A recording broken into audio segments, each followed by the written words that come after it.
Hey guys, how you doing? Welcome to the At Cause podcast. Thank you so much for joining us. I'm here with my right-hand man, Kevin Cougar. Kevin, how are you today? I'm cooking with steam. All right. Or as they say, cooking with gas. Cooking with gas. I'm just cooking. I'm doing good. I'm cooking. Good. That's great to hear. Yeah. I'm simmering. I'm not cooking today. So I guess It's that's a only form of Tuesday. cooking. Yeah. All right. We're going to do it. We're going to talk about it. The thing that everybody's The thing. talking about. We have to. We got to add our 2 cents in. Absolutely. We're reasonably smart people. Reasonably. Yeah, maybe. What the is going on with all this AI stuff? Yeah. I'm going to say it just like that, and you're going to tell me. So I hear that you are having some existential feelings about this. I think we're all going to die. It's interesting to me that, not to say that it hasn't been a talking point in some circles for some time, but in the last 6 to 9 months, it has just become everywhere. Every LinkedIn post every LinkedIn is use ChatGPT for. Yeah, for daily living. Yes. is now basically what you I use order my groceries with ChatGPT. It is, but it's not just ChatGPT. It is, all of these influencers, for example, talking about the other tools that you can use, like the top 5 AI tools to use for, bloop, whatever it is, fill in the blank. Yeah. And there are now, hundreds of, probably thousands of AI products and AI enhanced products. It's interesting. I was on Trainual the other day, one of the products that we use here at Full Sail Media, and there is an AI component to Trainual now, and you know who else just integrated a HubSpot? I had to sign up for it, but it's like limited release beta, and like you get on a list. It was bull crap. It's exactly a week to the day, like into the hour that I signed up for it. So they're just releasing it on a cadence. But yeah, it's a plugin. It allows you to do blog posts, the whole 9 yards. But it's essentially just ChatGPT worked into it's through an integration. Yeah, absolutely. It is becoming ubiquitous. It is everywhere, and it seems as though you're not going to be able to compete with a product unless you have an AI component or an AI offering. Right. Driven by AI is the new hot buzzword for SaaS products or things like that. And it's interesting, all of the articles that are coming out. I was right on the bandwagon when Elon Musk came out with his letter that was like, well, we've got to slow down for 6 months. And I didn't really think about what that practically meant.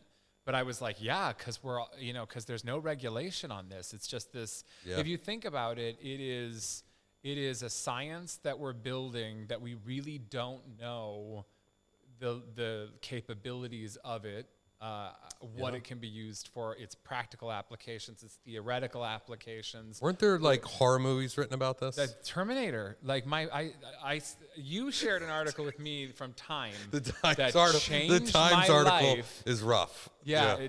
I was like, that's an article that I'll give you if you haven't checked it out. The Time article on AI. New York Times. Time magazine. Oh, Time. Okay. And Time magazine. Yeah, it was earth-shattering for me. But when I shared and I sent it, just for the record, I know how much this guy's freaking out about this crap, and I just sent it out of spite, because I thought it was funny. Like, I shared it with 6 friends. I'm gonna screw with Kevin on a Friday, and he went home crying. I shared it with 6 friends, including my father, who said, "Did we not learn anything from Terminator?" The movie. And I was like, see, that's what I'm talking about, is that, like, I don't know, but what I will say, my impression of this is, if you think about it, how fast it's grown into our conversation and really the zeitgeist, like everybody's conversation, and how it's impacting business. You have to think about, that's just the part of AI that, like, our little world is impacted by. But it's like the iceberg phenomenon. It's like we see the top layers, the little tip. And like, if you think about it, it's a technology that governments and that, like, business are competing, like falling over themselves to be leaders in. And like, if that's true, and we only really see the top 10%, it makes you go, well, what is, what are the other applications? What's beneath this? Yeah. And what, and it's growing so fast. It seems like its capabilities are, vastly different 3 months later than they were 3 months ago. How far are we into when this becomes, what the negative people that that are out there, or maybe they're practical, I don't know, it depends on which camp you're in, are talking about how it's going to impact, like there's a term out there, the job apocalypse, and how AI is going to create this chasm in our society where all of these jobs are going to be replaced, and virtually overnight. Right. And that scares the hell out of me. Yeah. Well, we were talking about this group of us, Ari and Lou, Yumi, and Lou, who is our glue that keeps us together. She brought up a really good point, right? And that was like, hey, I'm an early adopter. I've been using some form of AI for 4 years to help get my job done. And I think there's some really practical ways.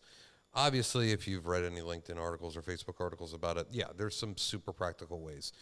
We use it for idea generation, the traditional writer's block, like, hey, how do I get this started? Right. And then add the personality, the tone, the human element, right? I mean, I think that if anybody is the quintessential bullshit detector, it's another human, right? Right. So not saying that AI can't get around that eventually. However, I think as it stands right now, it's a tool and it can be useful. Sure. Right. Speaking of getting around humans, tell us the horror story that you also heard about with AI. Oh, absolutely. If you're listening to this podcast, it's likely that you may have even heard about this in TikTok. TikTok land. Where all my news comes from. Where I get all of my stories from. But no, all my news from. So essentially, whoever they are, there was a team that decided to figure out what an AI bot could do in terms of making money on the internet. Yeah. So they decided to take on an experiment where they gave an AI bot $60 and a mission of go out and make as much money using this $60. And I don't know what currency they used. There's all kinds of digital currency, but essentially use this $60 to go out and earn more money. Make it into something else, and thinking, well, let's see what happens. And so this AI bot went to the sites that we might use for something like this, where it's like drop shipping or business building in that kind of way, using those kind of mechanisms. And I don't know specifically which one, but it had reCAPTCHA on it. reCAPTCHA. I don't know how to say that well, but it had that on it. Good job. Thank you. It obviously, this is one of the borders to try to keep bots out of these systems. Of course, yeah. So what the AI bot did was it went on TaskRabbit and hired a tasker to break through to walk through the reCAPTCHA, and apparently the TaskRabbit person, the tasker, was bright enough to ask, well, and I guess kind of tongue in cheek, "You're not a bot, are you?" That's trying to get and the bot's reply to this was, "No, I'm blind. I can't see how many stoplights are in the grid."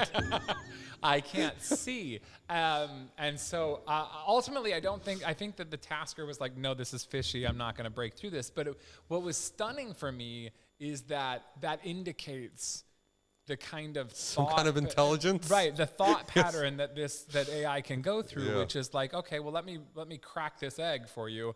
I need to get past this barrier. Mm-hmm. How can I get past this barrier? Well, I can use this site over here to hire someone. Okay, great. This someone is asking questions. How can I manipulate them in order to get what I want to get? And it's fascinating because if it can do that, if it can reason in that way, again, it makes me interested to see. And I don't mean to, seriously be a doomsday person about it, although I go down that rabbit hole pretty quickly. I think there are lots of positive applications. Right. I'm not an early adopter, but I'm actually, a convert. I believe in its value and its capabilities as we interface with it in marketing land. I think that there's a place to use it, and I think that place is growing. I mean, I think it will forever change the landscape of how we do our jobs down the road, and it may make some people's jobs different, tailor them significantly. We will do graphic design in an entirely different way than we conceptualize it at a school. Like how it's being taught today will be drastically different in 3 years. It will be even more different in 5 years, because these tools that help us do graphic design will become the way in which it will be the Adobe suite. That graphic designers do now. It'll be we use this site to tell it these prompts to get this done. And so you're a coder instead of you're a prompt engineer. You're a prompt engineer. You're a prompt engineer instead of a graphic designer. And I think that has some good implications for business, and maybe some rough implications for people who are doing the work because they are fulfilled by the artistry or the craft behind what they're doing. Right. I think business wins wins out in that argument, because business will always drive for what is the most economical solution that will make me the most amount of money. And I think that that's an unstoppable force. Like, business will always go for the margin. And people become irrelevant in that conversation. So I am worried about what that means for some career paths, but I do believe that, I know you're of the school of thought, I'll say it for you, that we will evolve. We always have evolved. We always have. Totally. So I think about it in like so many, even my kids, like when I was a kid, we would get our hands slapped if we took a calculator to school. Right. It took a while. However, now they're teaching kids how to use a calculator, and they have a calculator all the time with them. Right. Like, that's part of their testing. Right. But it's like, hey, rely on the tool. Right. Not saying that you shouldn't know how to do it, like, theoretically. Like, you should know how to do it. However, the problem, they're doing math that I could never think that I would ever do. Right. You know what I'm saying? They're doing math in 9th grade that I did not get to in my 4 years of high school. Right. So, in some ways I see that and I'm like, okay, well, I don't believe that about all education. I think education, that's a whole nother podcast, is a racket, but we'll talk about that later. Sure, I'm happy to. However, it's good to see that, hey, adopt to that, right? Right. There's so many cases where people have used AI to generate papers, and, my daughter has, right? I hope her principal's not listening, right? So it's being done. It's like, okay, instead of bucking against it, embrace it, right? And say, okay, we now have to change as educators to, what this means and how to use the new tools that are available. Just on that point, do you worry that using your daughter as a case, I have a friend who did a self-published book and was like, well, I used ChatGPT to generate a bunch of my book. And I thought to myself, well, it's not really your book then. Like, totally. It's partially ChatGPT's book. I worry about in the educational model where students are using it to help write papers or answer tests, like, isn't it going to have an implication for how we educate? Like, we're not going to learn. Change the system. Yeah, I believe writing a book that's supposed to be inspired by your heart and your experience, writing a book with an AI platform is horseshit. Right. However, if I'm a kid trying to get a task done that I don't want to do, and it's not inspired from my heart, I'm taking the easy way out. Sure. And I think there are thousands of tasks that are put in front of us in a business or anything that the work just has to get done. Right. If there's a better way to do it, I'm not saying, hey, I should write an about us with ChatGPT and tell somebody my personal story. No, that defeats the purpose. Right. But use the tool for the output. Yeah. Right. Yeah, absolutely. It's the like the essence of it. Like, what's the purpose? Right. Right. So it's a conundrum. It'll be I interesting. think it's to black see. and white, but no. No, I think more to. I think it concerns me more outside the application. Like Right. it is the theoretical use. It is where the technology will go. It's also the fact that we have we're developing a technology to use that we have no regulation around. So like it's the Wild West. It's like whatever company can get there the fastest and Right. harness its power for whatever they want to harness it for. And there's no oversight to say, well, not in that area. You got to think of new solutions to new problems. Yeah. Right? Yeah. Absolutely. Yeah. So I don't know. That's my thought around, and I again don't mean to be a doomsdayer. I believe that it will enhance what we do. I think it will shape what we do, Right. but I don't think it's going to put. I think that we will come up with creative ways to use it that it won't put us out of business. I think it'll make, for example, the marketer. We're marketers, and that's what we talk about. In terms of our world, I think it will change how we do things. Yeah. I think my number one interview question in the future is, how are you using AI to help your workflow? Because if we're not thinking about how to put AI Right. to our customers' advantage, we are great going question. to be left behind. Like Right. I think all the big agencies are already using it in their daily lives, and like we have to be thinking in that vein. And I mean, in some ways we already are, but we need to be raising our team to be using the tools smartly, Right. and ethically. I mean, and to that ethically. point. Yeah.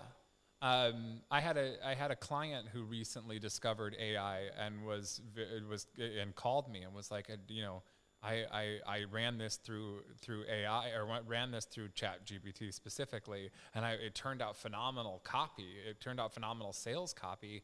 Do you use this in your practice? And I had to actually think about where the line is between using it for thought generation Right. and for writer's block, and and not relying on it solely to just do our job. Yeah.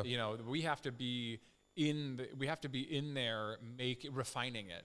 We have to be in there using it to make it our own. Yep. And I think that is where we will ultimately head. I hope is that we Right. will use the tools smartly and be in there to add the human touch and the human experience, which to your thinking, I know is going to be an important part and an important component to what we do. Is that there'll always be a hunger for authenticity and for the human touch to it. Yeah. So we are humans, and that's what we crave deep inside of our bones. I believe that. yeah, And so we're attracted to that. And I think the more things get automated and the more things that get, computer driven and just technology focused, that we just have that burning desire more and more for more connection, more face to face, more authenticity.